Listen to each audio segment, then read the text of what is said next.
Good morning, good afternoon, and good evening to all of you, and welcome back at the Family Business Conference of the World Investment Forum. We are on our third day of this Family Business Conference, co-hosted by FBN and UNCTAD, and we're very excited to have all of you today, together with an amazing panel of very inspiring philanthropists and experts in the field of philanthropy and family business.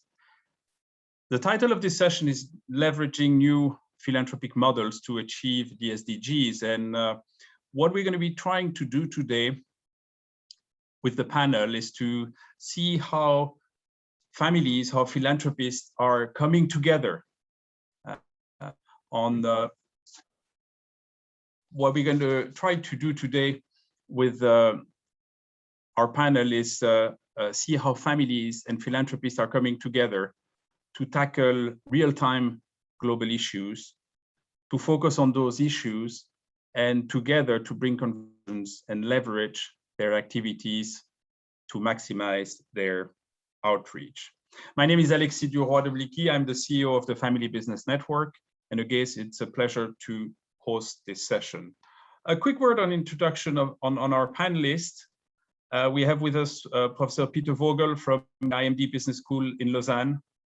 IMD has been at the leading edge of philanthropy, creating several years ago a chair, the Debut Farm Chair on Family and Philanthropy. And Peter has recently co-authored a book, actually a guide, a Navigator, Family Philanthropy Navigator, really helping families to continue their journeys and to align on their philanthropic activities.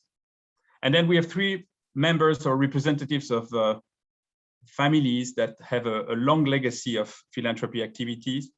We have Francesca Thyssen-Bornemisza. Good morning, Francesca, great to have you. You are just a philanthropist with a capital P. You are the founder and the chairwoman of the Thyssen-Bornemisza Art Contemporary in Vienna. And I believe a fourth generation member of your family, and at the heart of what you do is really that dialogue between artists and scientists to raise awareness around the world. We have George Richards, who's the director of the Community Jameel organization from the Jameel family in Saudi. And Community Jameel has been operating for at least, I believe, 75 years in the space. So across generations to really tackle the most urgent and pressing issues that the world is facing, and in a very pioneering way, bringing technology, science, and data together to bring new impact and results. And we then have also John Blaffer Royal joining us from London today, but originally from the US. John's family has also been involved in art and philanthropy for many generations, but John himself has been at the heart of a certain pioneering art initiatives with the UN and WHO to tackle the SDGs. Recently, for example, he co-produced a film on the famous Antarctic Biennale, and he's also involved on issues around mental health together with the WHO. Why is philanthropy at the heart of what business families have been doing? As we like to say, every family comes from a village and is rooted in its community and has a strong sense of responsibility towards that community, to give back to the community. And this is something which is very different from many other organizations, because giving back has been at the heart of what families have been doing, and philanthropy has been the main vehicle for them to do it. But without further ado, I'm going to pass on the word to our expert today, Professor Peter Vogel, with whom at FBN we've had the pleasure to collaborate with and work together on this philanthropy study that led to the Navigator. And Peter is going to share with us some key insights of this joint research project and explain to us what are the major trends of philanthropy in the world today. Peter, the floor is yours. Super. Thank you very much, Alexi. Hello, good morning, good afternoon, good evening, everybody. It's a great pleasure to at least be here together with you virtually for what I think a very exciting session. The family philanthropy space, I believe, is a very fascinating space, specifically in the context of what Alexi was talking about before, that the vast majority of business owning, enterprising families are philanthropically active as part of the spectrum of their activities. And as the session title says, the transformation of the philanthropic space that we're witnessing at the moment is quite striking. And if you contextualize that with the SDGs and what's going on in the world, I think philanthropy has a very critical role to play in tackling some of the big issues that we're seeing in the world. And indeed, as Alexi said, we conducted together with FBN a major study where we've been interviewing and working with many philanthropic families from around the world to kind of uncover different patterns and identities of philanthropic families, to see what are some of the best practices and do's and don'ts, and how families can go about philanthropy. And as a matter of fact, we've seen that philanthropy in itself is going through a massive transformation right now. In fact, we see different waves of philanthropy. And historically, humanity was always philanthropic in nature. It's love of humanity. That's essentially what the word means. So I think humans have always been philanthropic in nature. And in the very beginning, there have been religious roots to this philanthropic giving.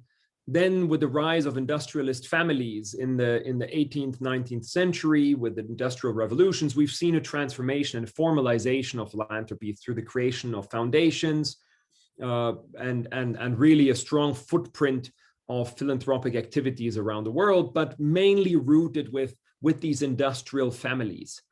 And what we see today is a modernization of philanthropy, where of course still these families, these influential families are still important cornerstones of philanthropic movements.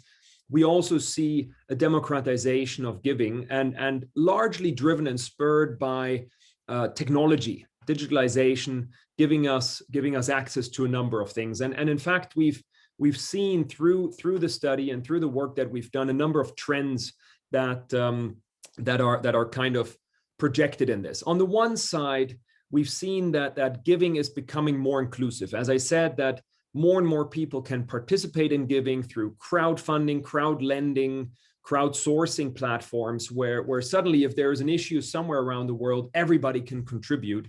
It's not only the influential families anymore. So let's say the leverage effect becomes more significant.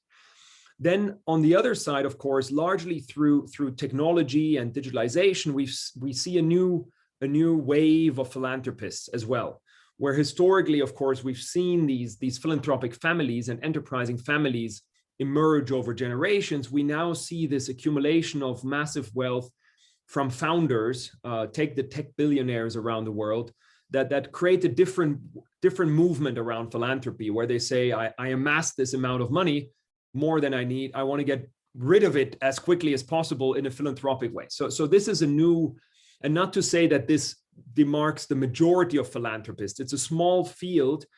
Nonetheless, it impacts the field.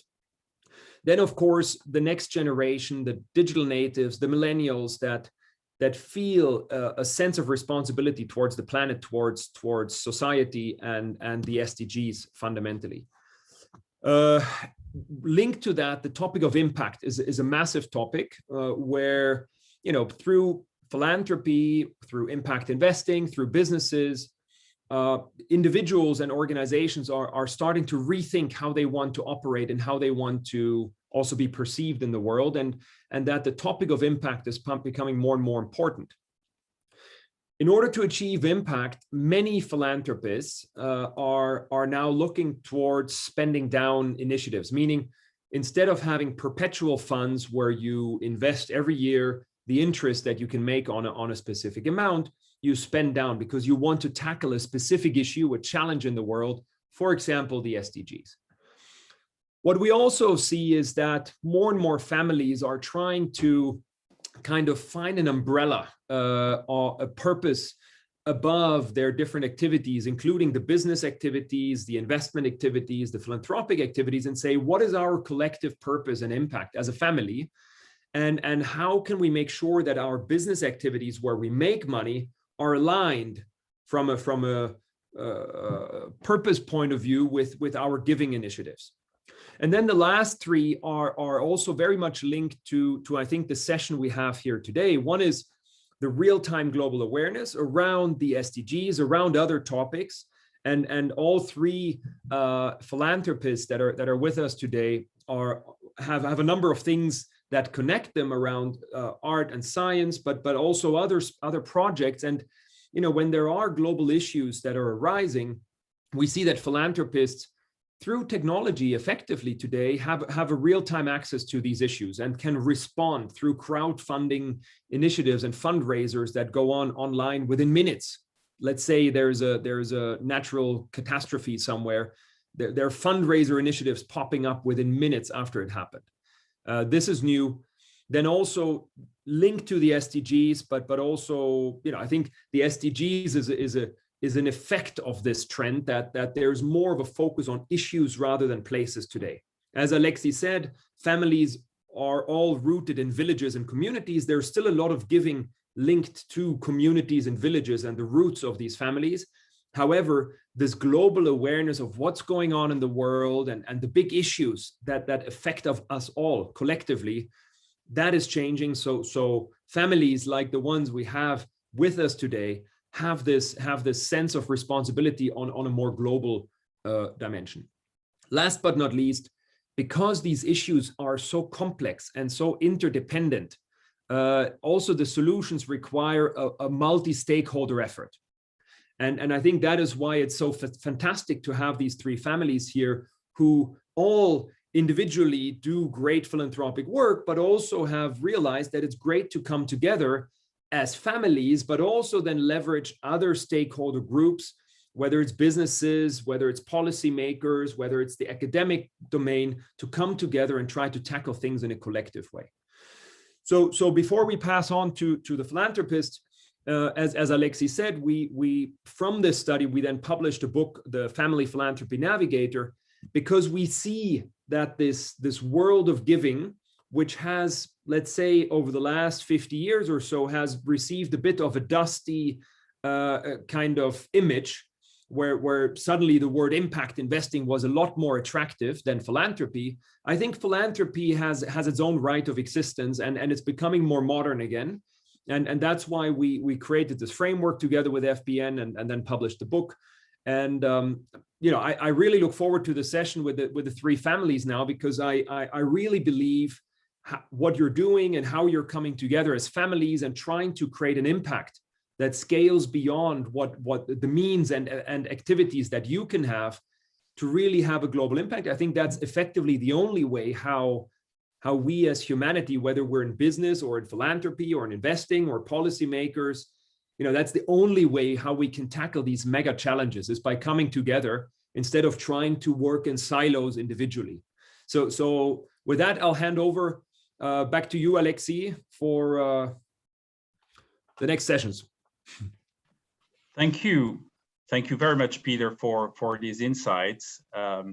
Great insights indeed. And here indeed, we are talking about raising real-time global awareness with these three families. We're talking about focusing on the issues more than the location and the places. And by coming together, they're really removing the dust of the classic philanthropy, as we will see in a minute. And in that regard, I think it's great that you share with us this new trend in philanthropy. At the heart of the project here is really the convergence of science and arts.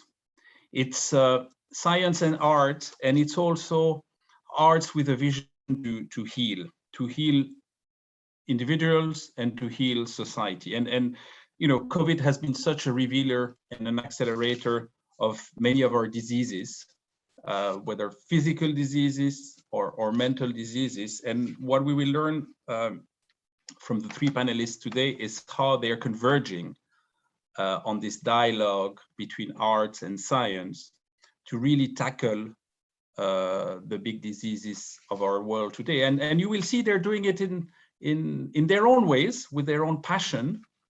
But towards the end of the presentation, I hope you will see the conversion, and we will do that conversion. And then we will call all of you to join these initiatives, because we do believe that by working together, we can bring even more impact and more healing to the world. So, Francesca, you're the first one. Ladies first. Thank you for joining us.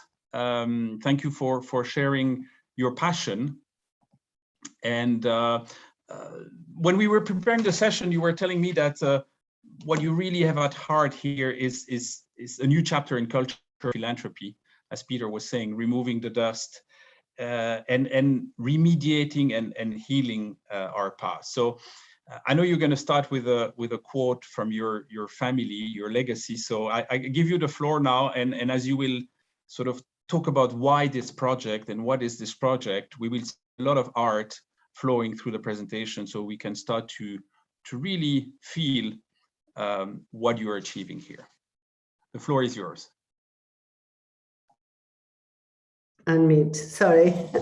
Thank you, Alexis, for this introduction. So yes, my name is Francesca Thyssen-Bonamica, and I am the 4th generation collector in my family. My great-grandfather commissioned the contemporary artist of his time, Rodin, to do a number of incredible sculptures for the collection that then grew during the time of my grandfather and my father, of course, the legendary collector Baron Heinrich Thyssen-Bonamica. And he mentored me during the years when he started to open up his collection to the public, and he wanted as many people to see it.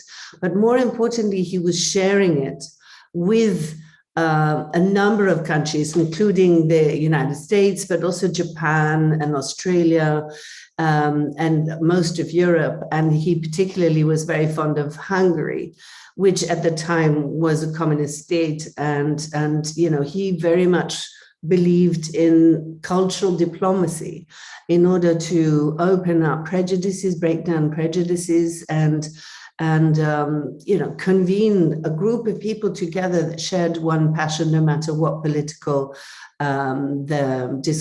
side they were on.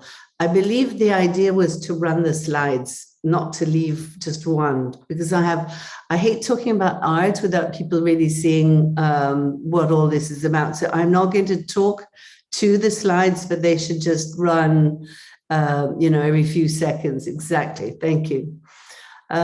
So we embarked on a number of exchanges with the Soviet Union with my dad at the time. And I think that was very, very important to, maybe if we could just pause here, because I realize I'm still talking about the past. Sorry, my mistake. So doing these exchanges with the Soviet Union was absolutely pioneering work.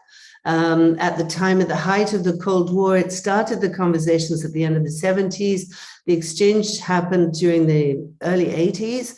And this was, you know, Brezhnev, Reagan times, and really when the muscle flexing from the Soviets and the Americans was in full swing. And living in Europe, we were very, very sensitized to this, because half of Europe was also under this yoke of communist dictatorships.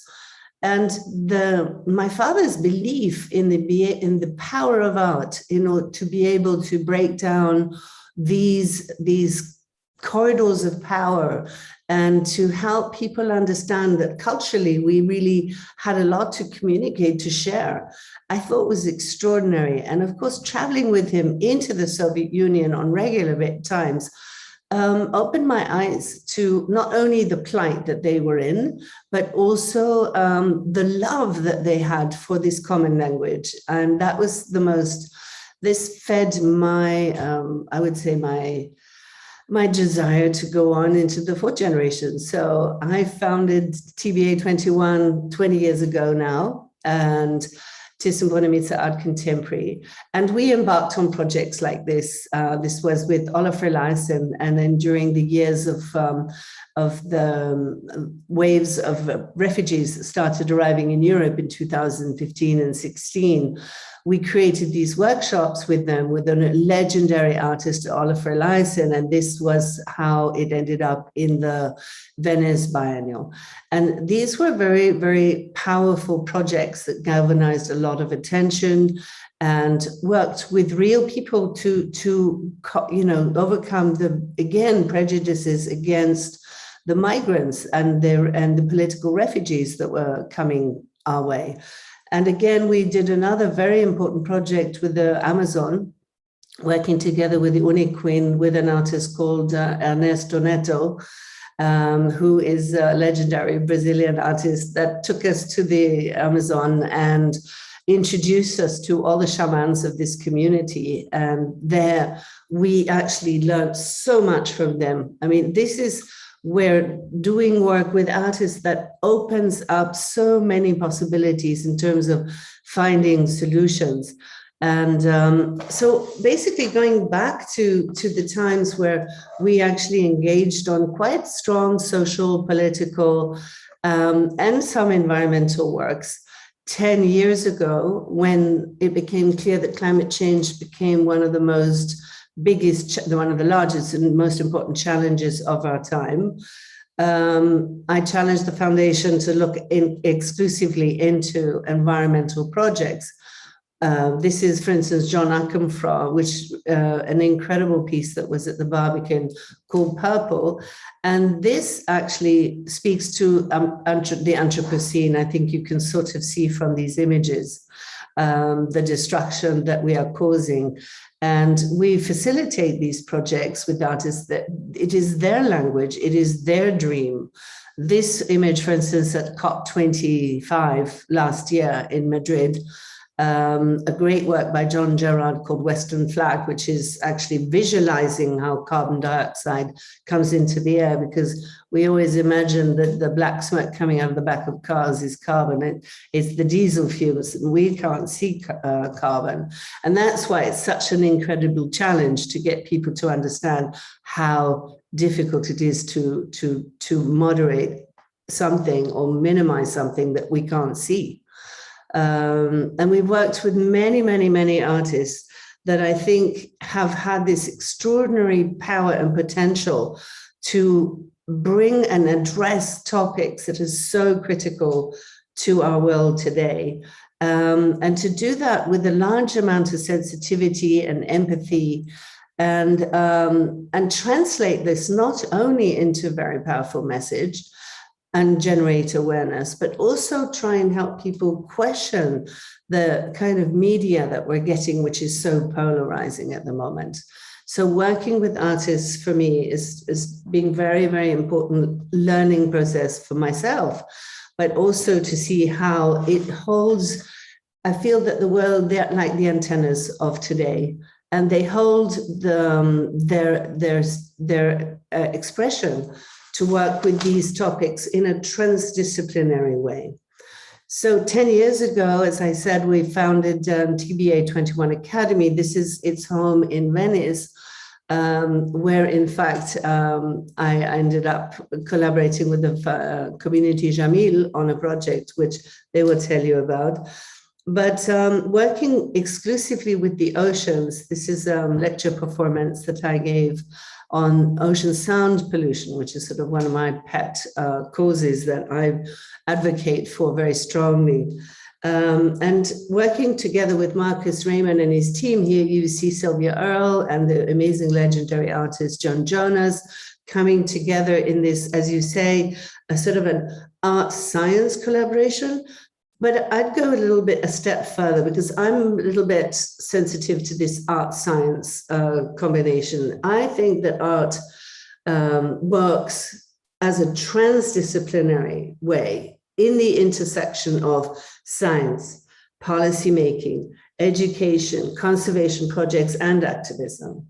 So art, to me, is more the glue. It's not about creating a juxtaposition between two extremes.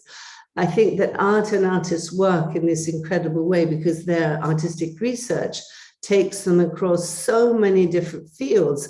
And whilst the rest of us live in these silos of knowledge and specializations, I think it's sort of critical to let the artists explore so many different aspects of how we are going to resolve these issues.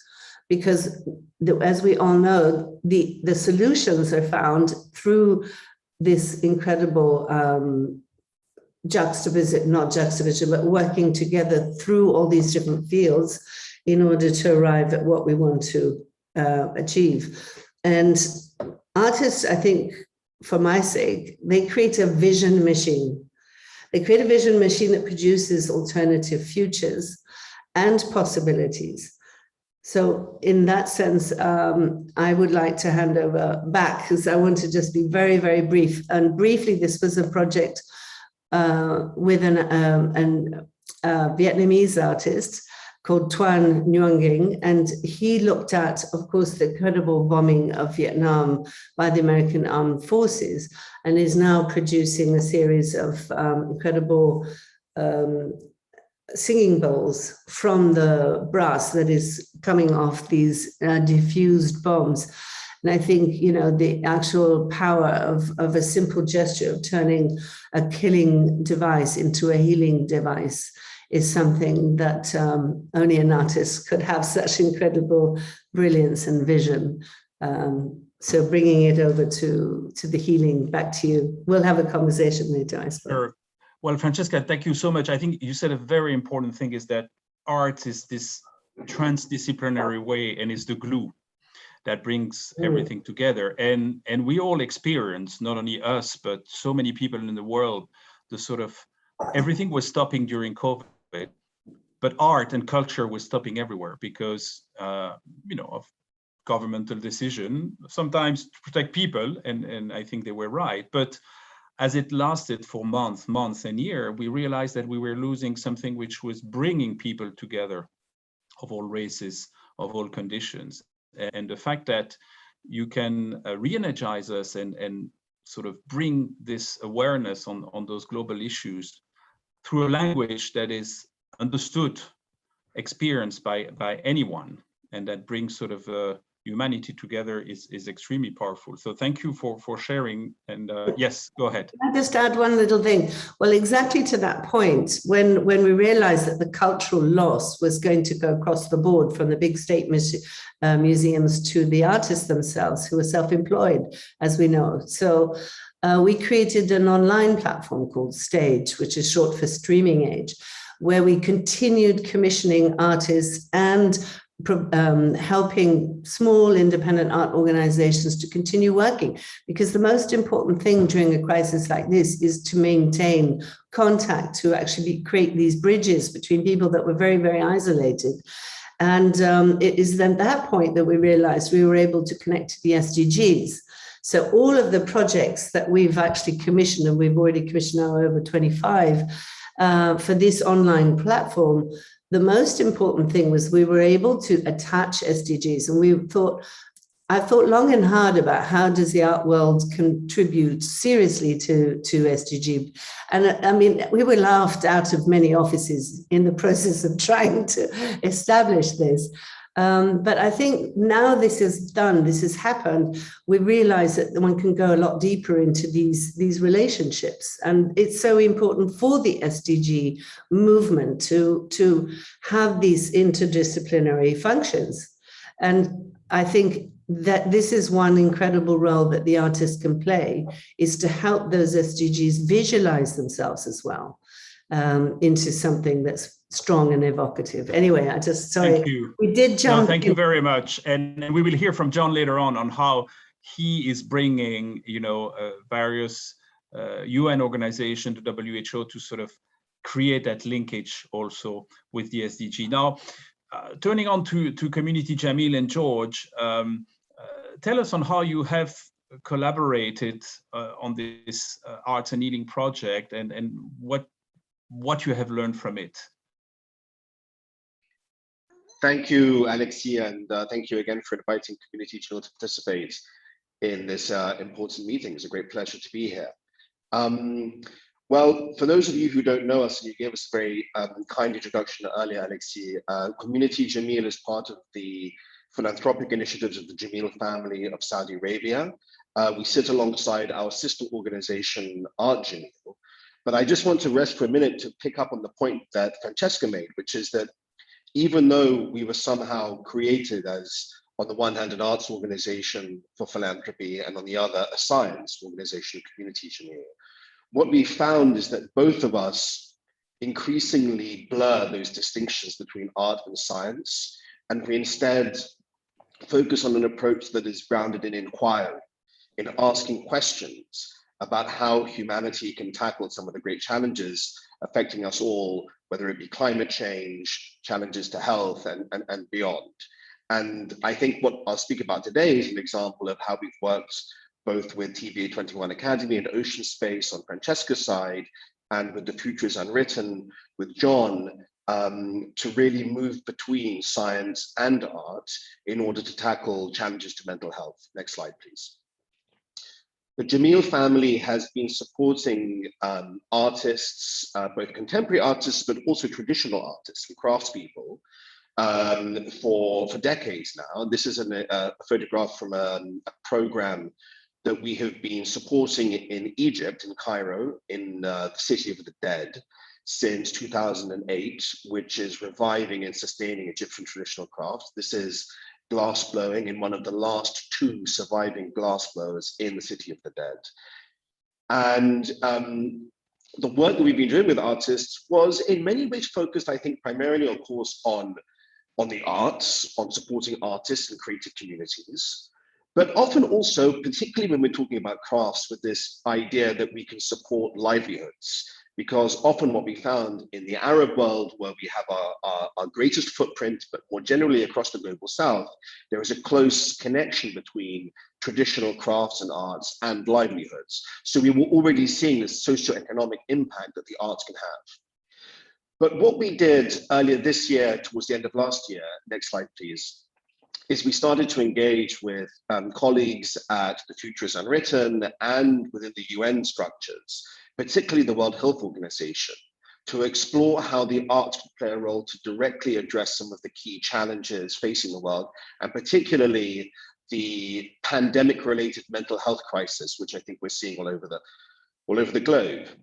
I thought for a minute we would just pause on this quotation from the Constitution of the World Health Organization, which states that health is a state of complete physical, mental, and social well-being, and not merely the absence of disease or infirmity. And I found this a very powerful statement, and one that I think explains the breadth of the UN's definition of health, and therefore the multifaceted opportunity that art can play to advance good health and well-being, whether it be physical, mental, or indeed social across the board. Next slide, please. With this in mind, Community Jameel therefore partnered with culture runners and the Future is Unwritten Healing Arts Initiative to create something called the Iraq Cultural Health Fund under the World Health Organization auspices. The Iraq Cultural Health Fund is kind of a pot of funding designed to support pilot projects in Iraq, which of course has suffered trauma from conflict, but also particularly exacerbated effects of climate change, and most recently, as we all have, COVID-19, to explore the idea that culture and the arts can really advance health and well-being.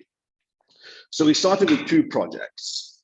One of them, next slide please, is focused on the Yazidi community in northern Iraq. And as you may all remember, it was some 5 years ago now that 6 years ago, I beg your pardon, that the Yazidis of Iraq were subjected to genocidal attacks by ISIS. This is a photograph of families of Yazidis fleeing Sinjar, one of their main cities, or the cities heavily populated by Yazidis, across Mount Sinjar, where many of them died of exposure and starvation, waiting to be evacuated. Many others were murdered by ISIS, and many of the women and girls were enslaved and subjected to rape and forced marriage by ISIS fighters, and many of them are still missing. Next slide. the Yazidis have long had a little researched, relatively not well understood cultural identity within Iraq and in the wider world. And a key aspect of their identity is tattooing, particularly facial tattooing, what they call dik tattooing. And you can see a photograph here of a Yazidi woman with these tattoos. One of the only examples of documentation and archiving of these tattoos is this little diagram you can see on the left, which was taken, it's a page actually from the travel journals of somebody called Lady Elizabeth Drow, who was your sort of quintessential Edwardian English traveler, who found herself in northern Iraq and started to try to understand and document the complex tattooing iconography of the Yazidis.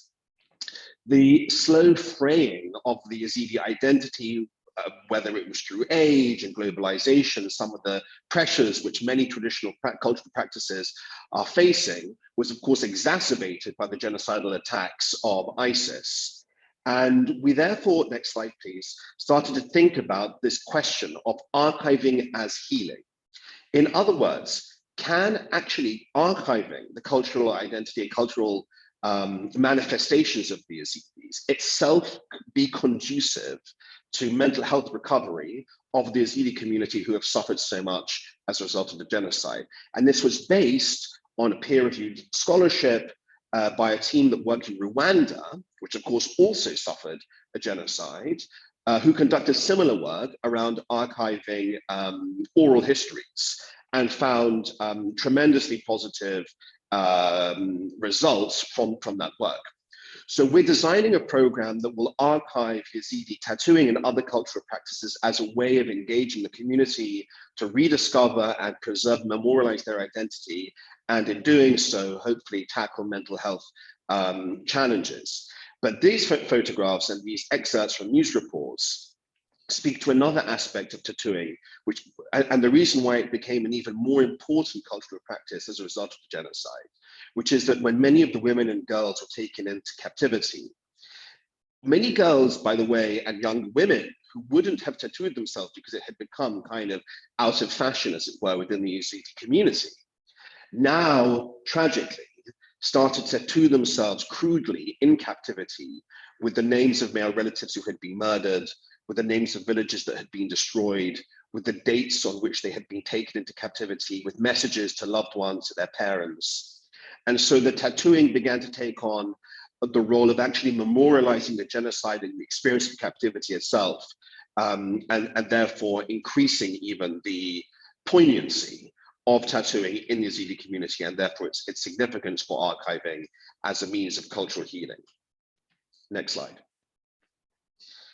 The other project that we have started to work with is called the Arc Reimagined, which is by the artist Rashad Salim, an Iraqi-German artist, with his organization Safina Projects. They're working in the marshes of southern Iraq to document and revive traditional cultural practices in the marshes relating to reed boat building and vernacular architecture. And you can see here one of the larger vessels being constructed by a team of men.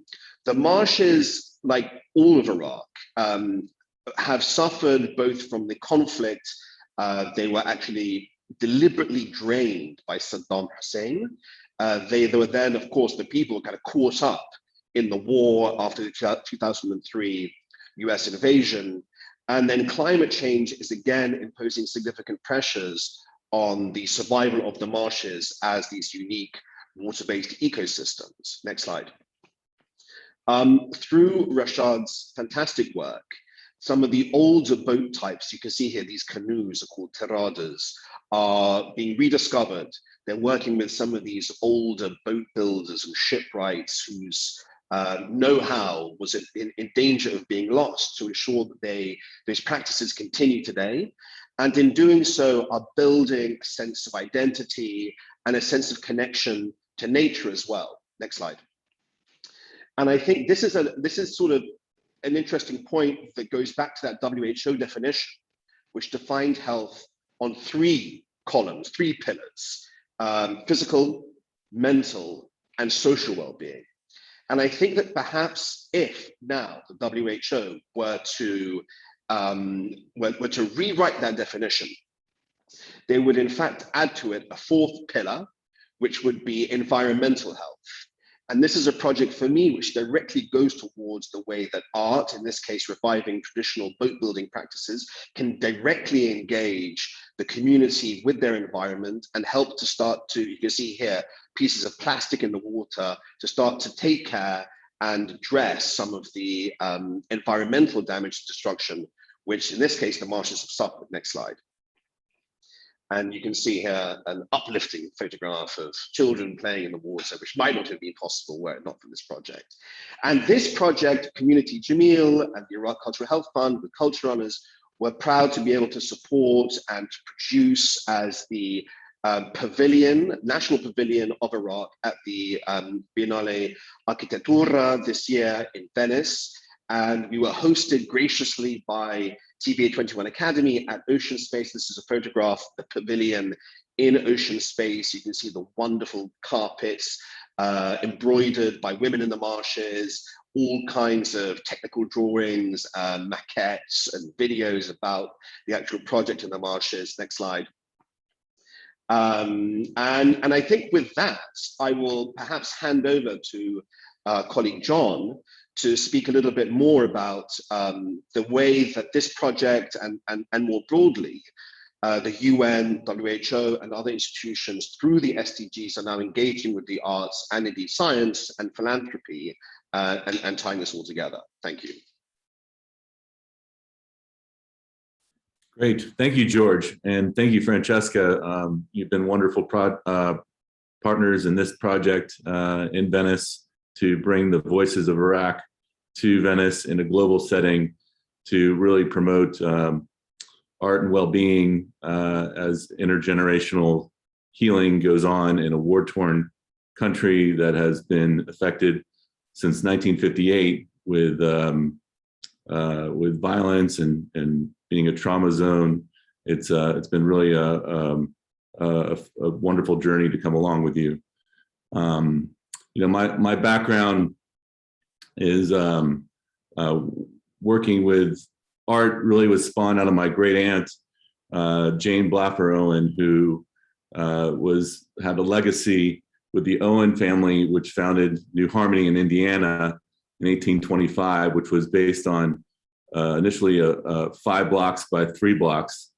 The 3 blocks representing the mind, body, and spirit, and the 5 blocks being the 5 fingers. The hand to always be working on the mind, the body, and the spirit. The mind being education, the body being the arts, and the spirit being faith and spirituality.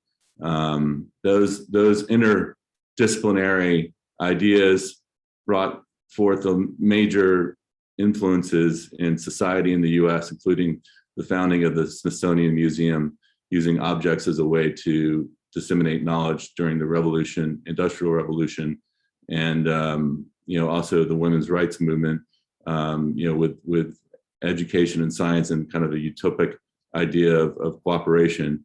So it's you know, and then more recently working with Philip Johnson and Richard Myers to realize works in New Harmony to you know, celebrate you know, the Ruthless Church, which is, you know, the Christians and the Jews and the Muslims coming together under one faith, the faith of the House of Abraham, and sharing their ideas as to you know, interfaith healing, which is in the 60s. So it's this tradition of healing and tradition of the arts as a heritage that we all share, and we all have these stories, and it's the idea of moving that forward and building on those that history to bring it forward to today. You know, my professional career is in private equity and healthcare private equity in particular. And I discovered one of the largest cracks in our global health system is the global growing mental health crisis. 1% of global health spending is on mental health, while 10% of all disabilities are mental health disabilities. There is a major gap in care that was only exacerbated by the effects of the pandemic. We must change this. We must work together to change this. Responding to that challenge and marshaling our talents and community and resources is the best way forward to change policy and influence our policy makers and our political leaders. There, I teamed up with Stephen Stapleton and Christopher Bailey from the WHO to formulate a rapid response to the effects of COVID on mental and societal health through the arts. The WHO's Together at Home concert raised $180 million in one night with a live stream concert with Lady Gaga, Rolling Stones, Elton John, Paul McCartney, and many others. Astonished by what could be achieved through the music, the WHO was keen to see what resources could be unlocked through the arts. What they found was unexpected, but offered great promise to change culture, institutions, policy, and ultimately people's lives and well-being. 1 million people will die of suicide this year, 3 million from alcohol-related deaths, and 250 million will suffer from depression. These are big numbers, bigger than COVID itself. How can we reach these people and build a more resilient society? The circumstances were further exacerbated by the joblessness, loneliness, financial crisis, and bereavement brought by the pandemic. On top of this mental health crisis, you had the strife from societal injustice, global warming, social media, and news cycle. How can you realize and rationalize all this and respond? What was needed was a call to action by our artists, frontline workers who serve as our modern day philosophers. As Francesca points out, there are antennas that pick up on those frequencies and currents in our society. They document those signposts and point to the direction we're heading. We need to create space for understanding and choice so that we can reclaim control over our lives and our trajectory of our society. Art offers that. It asks thoughtful questions, and it amplifies voices and ideas that are marginalized and left out of the public discourse. In so doing, it unifies through sharing different perspectives and lets us know we're not alone. This loneliness is at the heart of the issue. It is the target. In the words of my friend Christopher Bailey from the WHO, loneliness is not the absence of people. Loneliness is the inability to express that which matters to you most. The arts, in all its forms, have evolved to do exactly that.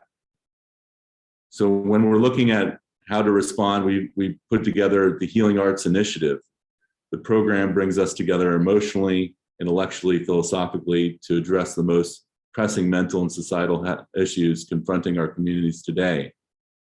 It was built on a seminal study by Daisy Fancourt together with the WHO and covers 3,500 published studies, giving a comprehensive overview of the role the arts can play in supporting global health.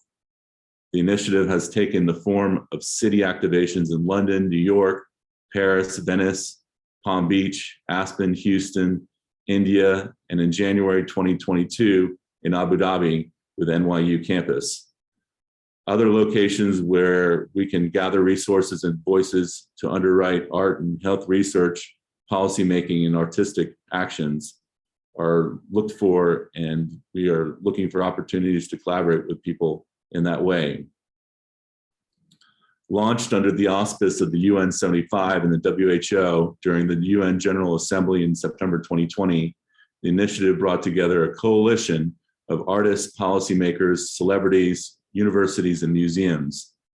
Leading the charge are artists who serve on the front lines of many of those pressing issues. Artists like Rashad Salim from Iraq, Chip Thomas addressing the Navajo Indians in Arizona, suffering 50% unemployment, 20% with no running water, and 1% mortality rate from COVID. Mona Chalabi, a data journalist and artist addressing health inequity and diversity issues through her paintings and drawings.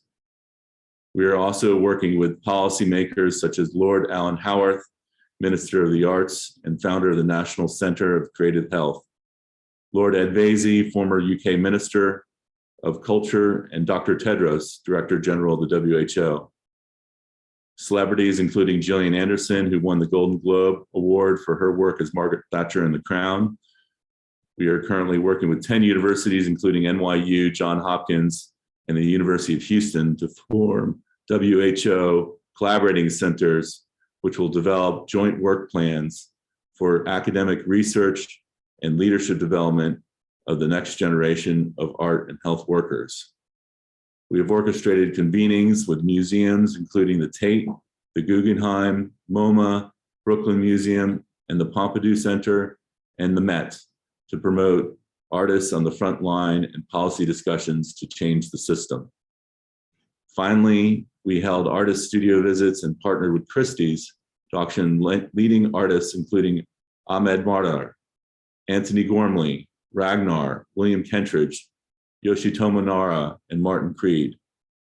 Our next events are in New York on November 14th in the Metropolitan Museum of Art, and in January 2022 at Abu Dhabi. I'd like you to if you're looking to make a difference and join us in this movement, please visit us at culturerunners.com. But thank you very much for your time, and I pass it back to you, Lexi.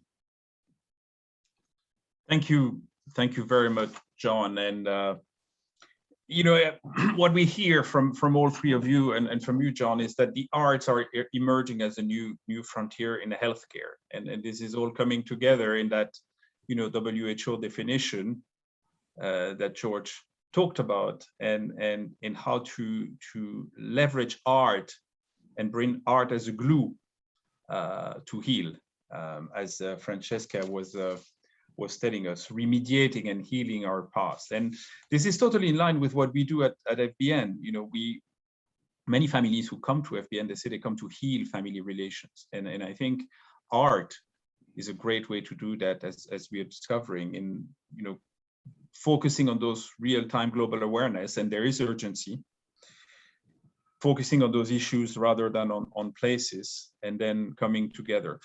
We have about 5-6 minutes for a conversation, which is way too short, but we'll make sure that we'll invite all of you to come back together to pursue the conversation. And we want to do a call for action, and for anyone who has similar initiative to join this, because this is all coming together under the UN, WHO umbrella, and we want to bring more talent and more energy. But you know, it's not easy to bring passion together. I mean, you're all three passionate people, you come from passionate families. What is the recipe? And I'll start with you, Francesca. What is the recipe? Because you've been a convener, despite being so passionate and having such a great personality, you've been a convener to bring those artists who are also very passionate people, and sometimes not easy to work with. What is the recipe to bring all that together? If you can share that with us. And you're unmuted, so if you can, you're muted, if you can unmute yourself, please. Sorry. I would say in one word, trust. I think that the world needs to have a lot more trust, and we as people, we trust each other as a group, but we also give a lot of faith and trust to the artists that we work with to articulate things in their language and push those agendas as far or as closely as they want to. You know, it doesn't mean every artist needs to jump on the activist bandwagon. I think their approach is very, very different. And that is why being able to transport themselves over so many different disciplines, it opens up a different type of research. And people trust the artists, you know, when they approach an institution or an organization that is maybe the heart of the problem, like deep sea mining, for instance, or mental health, as these are very sensitive subjects, and there's an openness to talk to an artist. There's a certain level of trust that establishes itself immediately, and I think that's my key to that solution. Thank you, Francesca. And George, I mean, the three families here come from three very different horizons. You know, we have a family, a Texan family from the US, we have a European family deeply rooted in European history, and we have the Jamils from Saudi and from the Gulf. How do you build trust across culture? I think the most important binder that I found has been the common causes, the unifying goals that we all have to tackle some of these challenges. That in many cases in the increasingly globalized world, I think we've seen it most obviously with something like COVID-19, but the mental health spike that John referred to, whether it's climate change, many of these are commonly shared challenges that I think all people, wherever they're from, want to do their bit to try to tackle. And I think also, just to pick up on what Francesca was saying about working with artists, I found that also artists want to engage with mechanisms and vehicles for change. And often they, in the kind of traditional arts community, it can be difficult to find access to policymakers and to, for example, UN bodies, and to engage with the SDG framework. And I think there's a role for philanthropy, which might have one foot, for example, in the UN or have links to that community, or in science, to help bridge and go back to what Francesca was describing at the beginning of the role of the arts moving into policymaking and these other areas to tackle these core issues. Thank you, George. Now, bridging with policymakers is a challenge, as we know, because sometimes they have a different time frame. Sometimes politics is involved, and we know that politics has become very divisive, destructive in many of our countries and democracies recently. John, how have you managed to bring that coalition of UN organization who, historically might have looked at this with their own timing, but now seems to not only have awoken to the urgency, but are leading this call for action? Well, COVID was a crisis. It rocked, the world, and all of us had to deal with that. And dealing with the crisis, you can see opportunities and responding to those opportunities.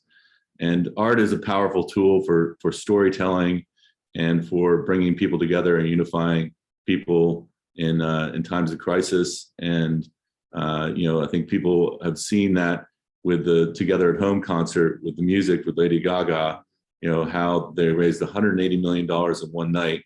And I think policymakers woken up to that and said, what else can we do with the arts?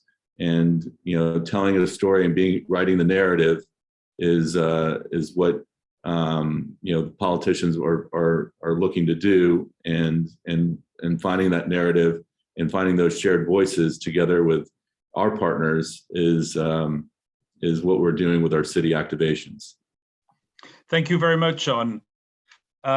John, George, and Francesca, the conversation is just starting. And thank you so much for raising that awareness, for showing us again, as we come out of the tunnel, we come out of COVID, how art is really at the heart of what we do, and how it brings culture, it brings countries, it brings people together to tackle these global challenges and to be a healer of all the issues we're facing with.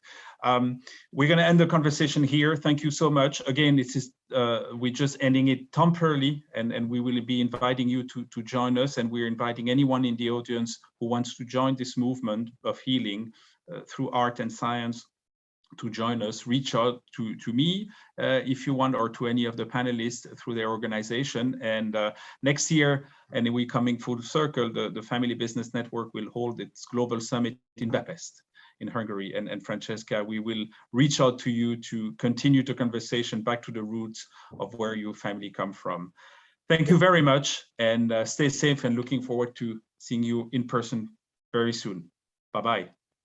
Thank you. Bye. Thank you so much. Thank you.